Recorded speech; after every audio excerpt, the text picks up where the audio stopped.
আসসালামু আলাইকুম ওয়া রাহমাতুল্লাহ। অনেক সময় মানুষ এরকম নিয়ত করে ঋণ নেয় যে যদি কিছু লাভ হয়ে যায় এবং কাজ কারবার চালু হয়ে যায় তাহলে ঋণ পরিশোধ করে দেব, কিন্তু প্রত্যেকবার তার লস হয়ে যায়, ক্ষতি হয়ে যায়, তখন আরো বেশি ঋণের বোঝা মাথায় চেপে যায়, তখন আর ঋণ পরিশোধ করার নামও নিতে পারে না। এমত অবস্থায় ঋণদাতা বিভিন্নভাবে পেরেশান করে, এতে করে ব্যবসা বাণিজ্য কাজ কারবারে মনোযোগ ঠিক রাখতে পারে না, এতে করে আরো বেশি ক্ষতির সম্মুখীন হয়। অন্যদিকে মন মেজাজ খিটখিটে হয়ে থাকে, মনে শান্তি থাকে না। তাই আজ ঋণ থেকে মুক্তির জন্য কয়েকটি ওয়াজিফা আলোচনা করব।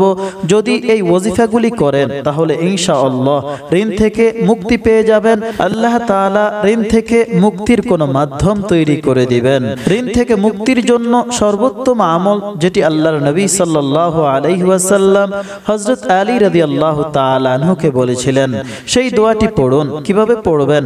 5 ওয়াক্ত নামাজ অবশ্যই আদায় করবেন এবং মাগরিবের নামাজের পর 100 বার সেই দোয়াটি পড়ুন।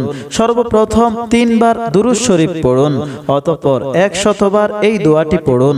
আল্লাহুম্মা কফিনি বিহালালিকা আন হারামিক ওয়া আগনিনি বিফাদলিকা আম্মান সিওয়াক।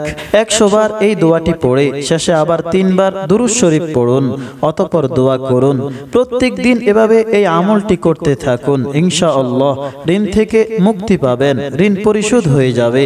ঋণ থেকে মুক্তির দ্বিতীয় আমল, মাগরিবের নামাজের পর ওযু অবস্থায় সূরা ওয়াকিয়া 3 বার পড়ুন। প্রত্যেকবার যখন সূরা ওয়াকিয়া শেষ করবেন তখন এই দোয়াটি 3 বার পড়ুন। আল্লাহুম্মা ইয়া রাজ্জাকুল মুফলিসিন ওয়া ইয়া রাহিমাল মাসাকিন ওয়া ইয়া খায়রান নাসিরিন ইয়্যাকা না'বুদু ওয়া ইয়্যাকা নাস্তাঈন।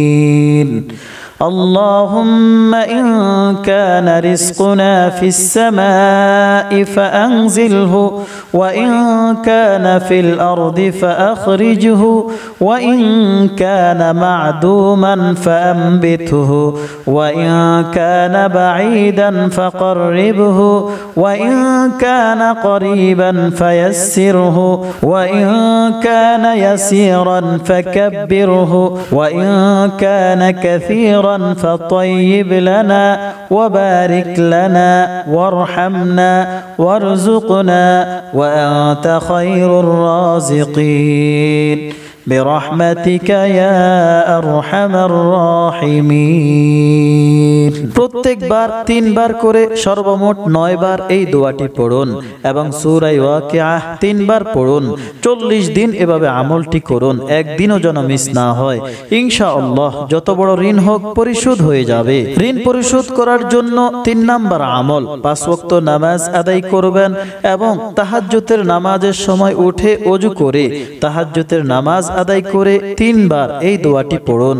বিসমিল্লাহির রহমানির রহিম। ইয়া কদিম ইয়া দাইম ইয়া হাইয়্যু ইয়া কাইয়্যুম ইয়া ওয়িত্রু ইয়া মান লাম ইয়ালিদ ওয়া লাম ইউলাদ ওয়া লাম ইয়াকুল লাহু কুফুয়ান আহাদ ওয়া সাল্লাল্লাহু আলা খায়রি খালকিহি মুহাম্মাদিন ওয়া আলিহি আজমাইন।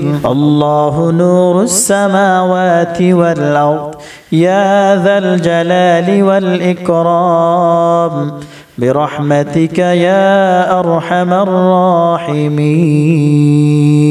অতঃপর আল্লাহর নিকট কেঁদে কেঁদে দোয়া করুন, ইনশাআল্লাহ যত বড় ঋণ হোক আল্লাহ পাক সেই ঋণ পরিশোধ করার ব্যবস্থা করে দিবেন, কোনো মাধ্যম তৈরি করে দিবেন, ঋণ পরিশোধ হয়ে যাবে।